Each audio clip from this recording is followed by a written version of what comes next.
Halo, bola supporter. Ketemu lagi dengan Mister. Iseng ngobrolin misteri sepak bola. Apa kabar nih, bola supporter? Nah, Mister mau ngebahas yang lagi hangat nih. Manchester United. Aduh, kasihan juga liatnya ya.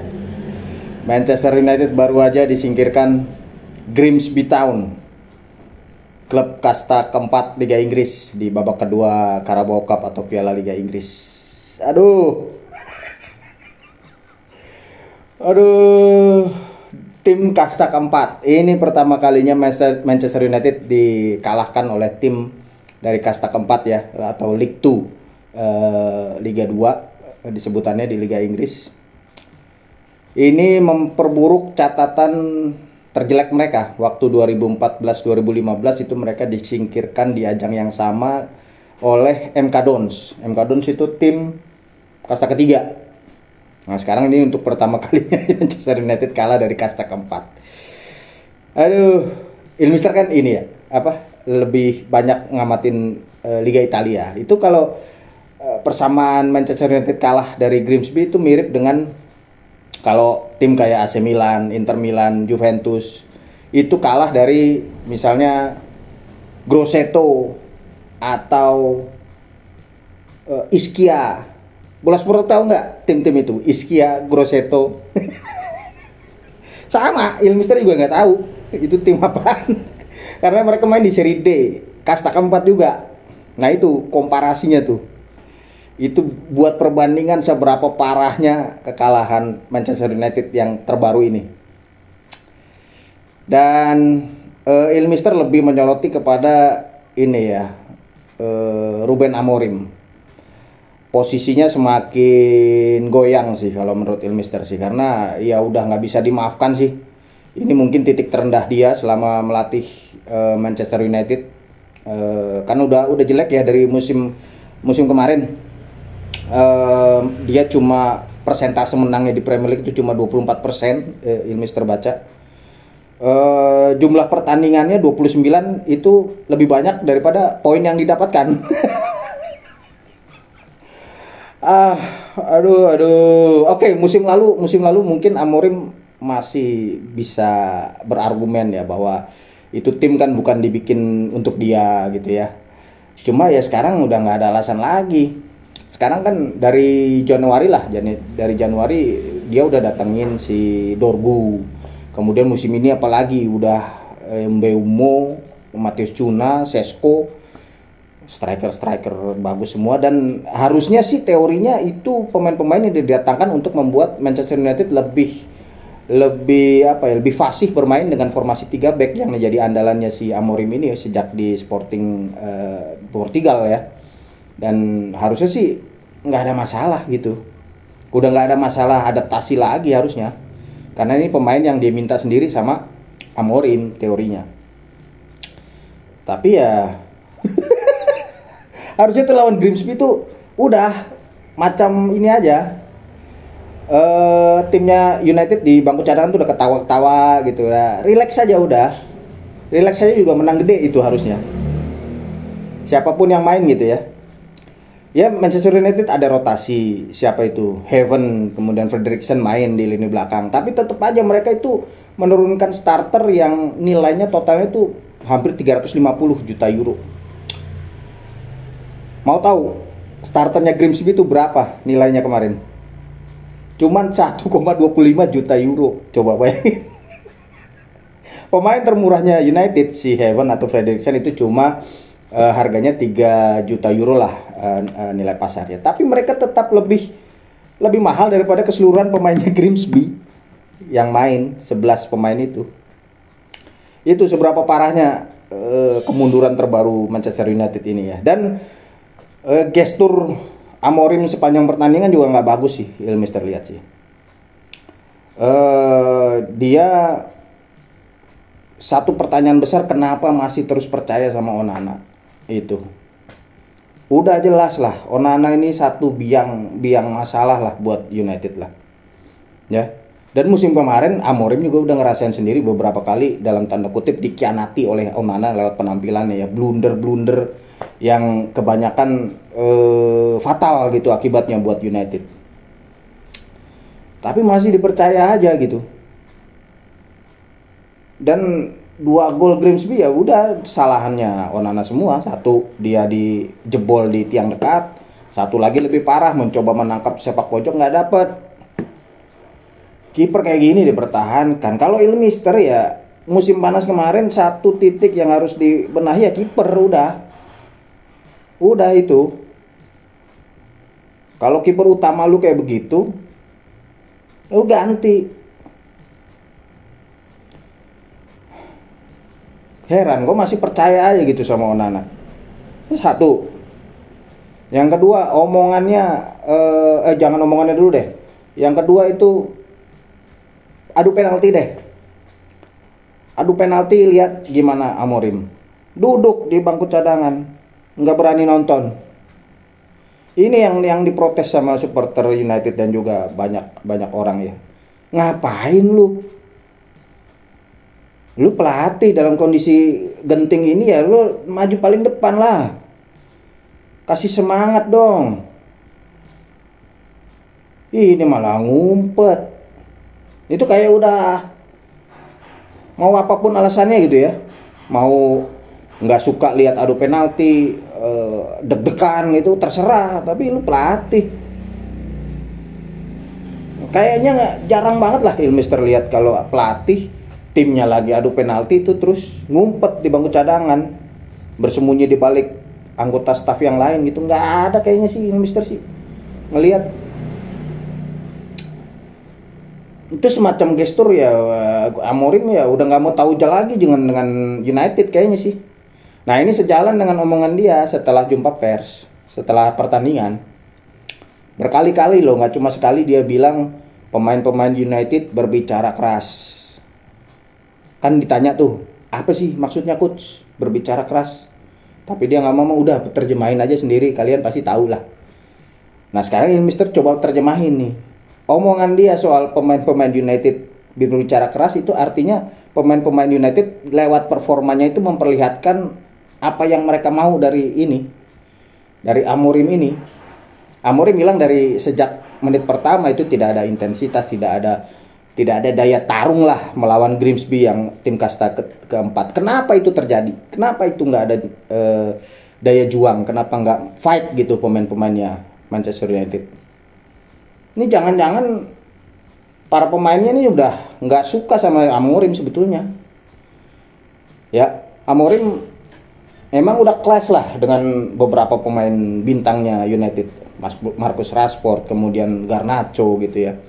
Memang di satu sisi ya Rashford dan Garnacho mungkin punya masalah dengan sikap mereka, dengan indisiplinernya mereka.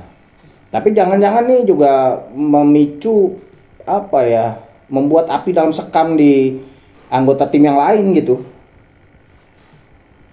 Mungkin aja mereka tidak senang dengan formasi 3-4-3 atau 3-5-2 yang terus dipaksakan oleh Amorim gitu ya. Walaupun sih itu bukan alasan sebetulnya buat pemain-pemain sekelasnya MU, karena dongo aja kalau mereka dengan pelatih baru terus berubah formasi mereka nggak bisa jalanin, itu dongo aja pemain kayak gitu. Memang pemainnya memang nggak bener kalau gitu.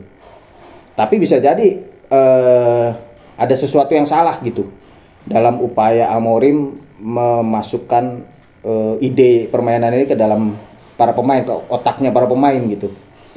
Jadi mereka seperti memberontak dan udahlah ayo kita main jelek aja nih lawan ini.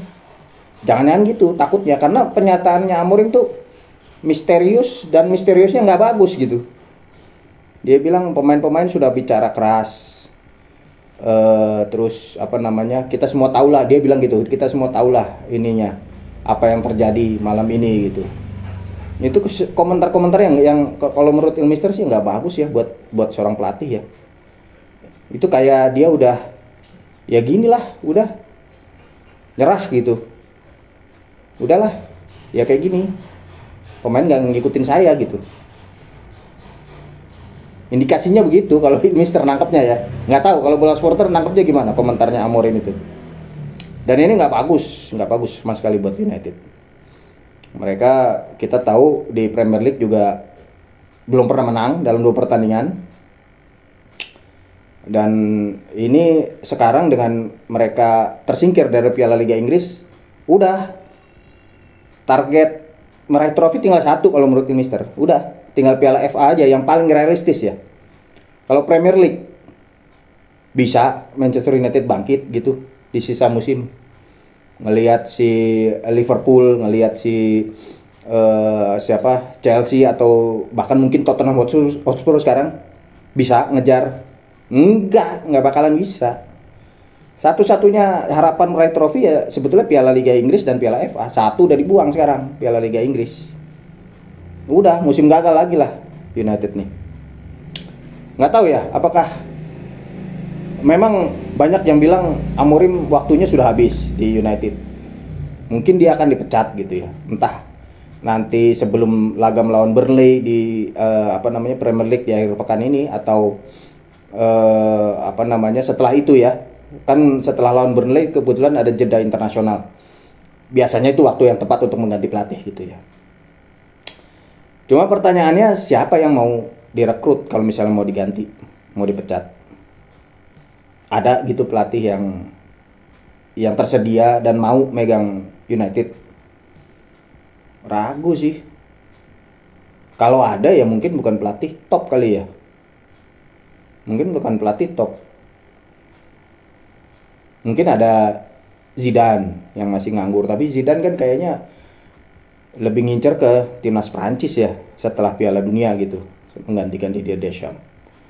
Mungkin Gareth Southgate kali, pelatih timnas Inggris, mantan pelatih timnas Inggris. Tapi nggak tahu apakah itu pilihan yang tepat karena Southgate juga kalau di level klub kan juga belum punya pengalaman banyak gitu dengan tekanan yang datang istilahnya harian lah gitu tekanannya kalau pelatih klub dibandingkan dengan pelatih tim nasional. Nggak tahu lah. Ya kasihan aja sih, kasihan Manchester United nih karena ya musim ini gagal lagi kelihatannya. Kita nggak tahu mereka bisa bangkit apa enggak dari kekalahan memalukan ini. Kemudian ya semua salah sih. Kalau menurut Mister ya semua salah dari zaman ditinggal Alex Ferguson itu udah salah ya. Mereka terkesan kurang sabar lah dengan pelatih mereka gitu. Kita lihat ada David Moyes cuma yang sukses banget sebetulnya di Everton tapi cuma 1 musim. Terlalu banyak pengganti pelatih sih. Pelatih yang cukup mampu memberikan trofi kayak Van Gaal, kayak Mourinho juga nggak bertahan lama gitu. Masalahnya kalau dari sisi ini jelas bukan cuman teknikal aja ya, tapi juga yang di belakang layar gitu, manajemennya gimana. Kemudian ya pelatih juga pasti juga sekarang Amorim ya tadi yang Mister bahas. Banyak sekali handicap yang dia perlihatkan di pertandingan melawan Grimsby. Sayangnya ya dalam kondisi dia udah dalam tekanan, sekarang dia malah memperburuk situasi dengan beberapa keputusannya itu tadi yang melawan Grimsby. Dan Pemain United juga harus ngaca lah. Mereka main untuk ini gitu loh. Mister tuh hidup pernah ngerasain zaman ketika Mister tuh takut kalau tim kesayangannya Mister tuh ketemu MU. Takut. Gary Neville, Paul Scholes, David Beckham, siapa lagi lah bintang-bintangnya legenda-legendanya MU. Takut. Jangan-jangan udah 50% udah down gitu ya semangatnya untuk kalau ketemu MU gitu. Ini MU repot dah. Tapi sekarang joke-nya bisa nggak kita tiap hari lawan MU, tiap minggu lawan MU. Joke-nya gitu tim-tim sekarang. Bisa nggak nih tiap hari kita lawan MU lagi? Iya. Ya nggak tahu lah ya, kita tunggu aja nanti gimana kelanjutannya. Tapi yang jelas ini titik nadir baru sih buat United dengan tersingkir dari Grimsby. Ya mungkin ini juga sama di sini ya. Ini juga lagi boncos juga sih. Tapi Milan nggak akan kalah dari tim kasta keempat karena memang nggak akan ketemu tim kasta keempat. Di Coppa Italia kan ya nggak bakalan lah ketemu tim kasta keempat. Kayak kasta keempat tuh udah punya liganya sendiri, udah punya Coppa Italia sendiri, jadi nggak bakalan ketemu. Yang marah ya ini, kalah dari tim kasta keempat, ya udahlah, nggak tahu lagi lah gimana ya. Kasihan aja, prihatin gitu dengan dengan supporternya MU. Kapan enaknya, ibarat istilah kan, kalau hidup kayak roda gitu. Ya kadang-kadang di bawah, kadang-kadang di atas gitu ya, harusnya gitu. Tapi ini sih udah kelamaan di bawah gitu. Jangan-jangan rodanya MU ini kotak. Jadi nggak bergerak, susah geraknya tuh, susah gitu. Harus diungkit gitu pakai pakai dongkrak. Ya, silakan Bola Spotter, gimana komentarnya tentang apa namanya, kekalahan terbaru United dari Grimsby di Piala Liga Inggris. Komentarnya juga silakan tentang Amorim, apakah layak dipertahankan atau enggak ya. Ya, kita semua tahulah di Sporting ini pelatih yang bagus sebetulnya. Prestasinya juga tidak main-main, tapi kok kayak gini gitu. Cuy, silakan komentarnya gimana. Terus siapa yang menggantikan Amorim kalau misalnya Amorim harus diganti. Bisa juga komentar peringkat berapa nih MU musim ini ya di Liga Inggris. berat. Ya, semoga yang terbaik lah buat Manchester United dan fansnya, karena ya Ilmister itu tadi, Ilmister pernah melihat masa kejayaan MU, dan sepak bola tuh akan lebih baik lah kalau MU ini ya kembali ke jajaran eselon atas lah, klub-klub top Eropa gitu, karena udahlah pasti lebih baik lah daripada kita lihat siapa sih sekarang ini yang kejutan gitu ya, nggak bagus lah. Bagusan MU lah, mau masih bagusan MU kalau misalnya MU bisa sampai ke level itu lagi.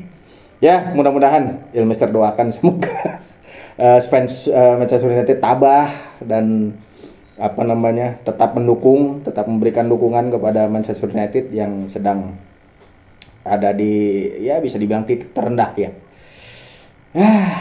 Oke, sampai ketemu lagi Bola Supporter di video-video berikutnya. Salam.